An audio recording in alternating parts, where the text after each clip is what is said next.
अगर आपको घुटने की तकलीफ है तो 3 हफ्ते में ये घुटने की तकलीफ ये 5 तरीके से ठीक हो सकती है। ये 5 चीजें की है। तो अंत तक हमारी इस वीडियो से जुड़े रहिएगा। मैं doctor Rameshwar, orthopaedics and joint replacement surgeon, और मैं पिछले 17 साल से as a orthopaedics joint replacement surgeon काम कर रहा हूँ। और मैंने 20,000 से ज़्यादा लोगों के हड्डी के ऑपरेशन किए हैं, जिसमें 1,000 से ज़्यादा तो केवल मैंने जॉइंट रिप्लेसमेंट किए हैं। चूँकि मेरा खास इंटरेस्ट है और मैं फाउंडर हूँ सेव द नी मिशंस का।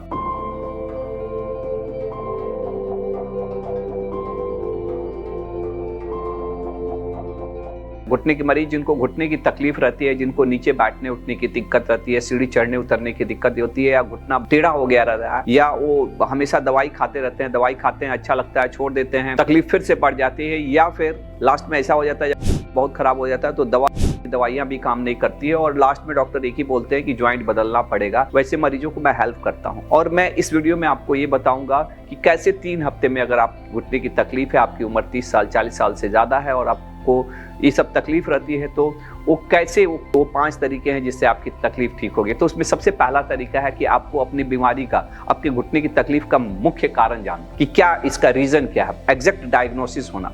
एग्जैक्ट डायग्नोसिस करने के लिए जो सबसे इंपॉर्टेंट चीज़ें रहती है वो एक्सरे रहता है। एक्सरे से लगभग 99% चीज़ों में क्लियर पता चल जाता है कि क्यों है, ये ऑस्टियोआर्थराइटिस है या कोई दूसरा कारण है या ट्रॉमा से हुआ है या जो भी है। तो एक्सरे से लगभग क्लियर हो जाता है। कभी कभी ज़रूरत पड़ता है तो कुछ खून के जांच या फिर एमआरआई भी कराना पड़ता है। दूसरा चीज़ जो बहुत ही इंपॉर्टेंट है वो एक्सरसाइज, फिजियोथेरेपी। इससे मांसपेशियां मजबूत होती है और मांसपेशियां मजबूत होने से एक तरह से, जैसे बहुत बार आप देखते होंगे कितना लोग घुटने में तकलीफ रहती है तो ब्रेस बांधते हैं, बेल्ट बांधते हैं। क्यों बांधते हैं? क्योंकि वो एक सपोर्ट का काम करती है। जब मांसपेशियां, एक्सरसाइज से होता है क्या, जब मांसपेशियां मजबूत रहती हैं तो वो भी एक ब्रेस का काम करती है जो घुटने को सपोर्ट करती है, जो डैमेज कार्टिलेज को हीलिंग में हेल्प करती है। और इससे कहीं ना कहीं आपके लॉन्ग टर्म में जॉइंट का लुब्रिकेशन बढ़ता है, जॉइंट के कार्टिलेज का हीलिंग पावर बढ़ता है। तो एक्सरसाइज बहुत इंपॉर्टेंट है। एक्सरसाइज कैसे करना है, किस तरह से करना है, उस तरह की बहुत सारे वीडियोस हमारे यूट्यूब पे पड़े हुए हैं, आप उनको देख सकते हैं। तीसरा जो चीज़ें हैं, अपने जीवन शैली में बदलाव।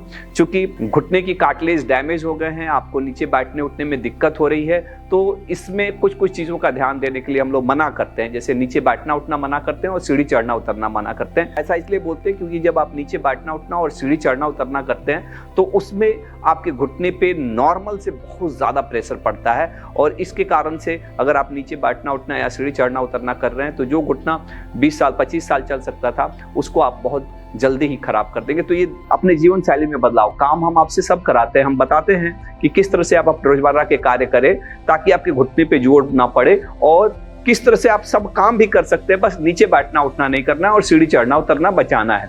अगर सीढ़ी कभी चढ़ना भी पड़ रहा है तो एक सीढ़ी चढ़े, रेलिंग पकड़ के चढ़े, और बाथरूम के लिए इंग्लिश वाला टॉयलेट रहता है, जो कमोड रहता है, उसको यूज करें।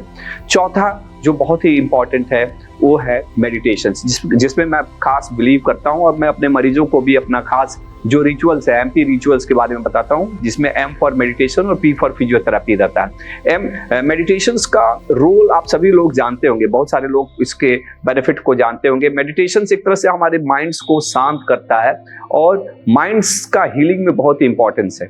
किसी भी तरह की बीमारी में हीलिंग्स में बहुत इंपॉर्टेंस है।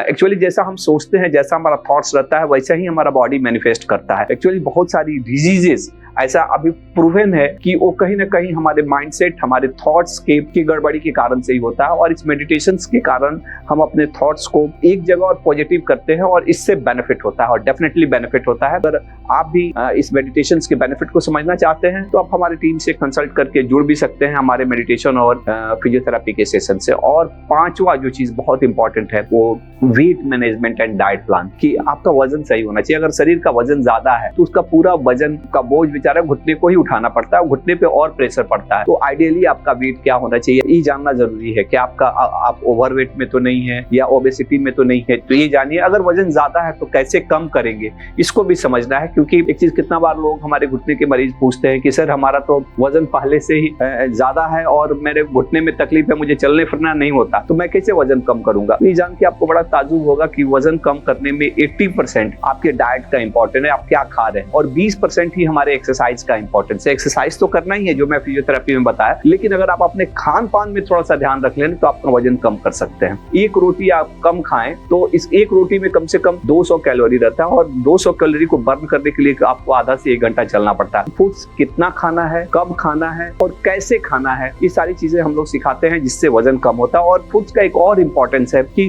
कुछ खाने ऐसे हैं जिसको खाने से आपका इन्फ्लामेशन बढ़ेगा, और कुछ ऐसे खुराक है जिसको खाने से आपका इन्फ्लामेशन कम होगा, यानी कि दर्द कम होगा। जैसे ग्रीन लीफी वेजिटेबल्स, सलाद, ये सब की मात्रा आप ज्यादा से ज्यादा लें। ये कहीं ना कहीं इन्फ्लामेशन को कम करता है, आपके घुटने की तकलीफ कम करेगा। लेकिन जितना भी प्रोसेस्ड फूड है, अल्ट्रा प्रोसेस्ड फूड है, पैकेट वाला फूड है, या डब्बा बंद खाना है, या बाहर का खाना है, फास्ट फूड है, ये आपके इन्फ्लामेशन को इंक्रीज करता है, और ऐसी चीजों को अवॉइड करें। तो ये 5 तरीके हैं। अगर इनको लगातार आप एक्सरसाइज 3 हफ्ते के लिए कर रहे हैं, लगातार आप अपने जीवन शैली में बदलाव कर रहे हैं, लगातार 3 हफ्ते आप मेडिटेशन कर रहे हैं, लगातार 3 हफ्ते आपने खान पान में ध्यान रखा, 5वां कि आपका डायग्नोसिस एग्जैक्ट आपने हो गया कि आपको घुटने की तकलीफ क्यों हो रही है, तो 3 हफ्ते में बिना दवाइयों के, साइड इफेक्ट्स के, बिना ऑपरेशन किए भी आपकी तकलीफ ठीक हो सकती है। अगर आप चाहते हैं कि इस टेक्निक को और अच्छे से समझे तो आप नीचे दिए गए नंबर पे हमारी टीम से कंसल्ट भी कर सकते हैं। और आप चाहते हैं कि इसी तरह का वीडियो मैं आपके लिए बनाऊं या किसी स्पेसिफिक टॉपिक में बनाएं, तो आप कमेंट करके हमसे बोल भी सकते हैं। आप उन तमाम लोग जिनको घुटने की तकलीफ है और जो घुटने की तकलीफ से परेशान हो गए हैं, वो रिप्लेसमेंट की सोच रहे हैं, वहां तक ये वीडियो जरूर पहुंचाइए, क्योंकि इससे उनकी जिंदगी में बहुत फर्क पड़ता है। Thank you. Think healthy, be healthy.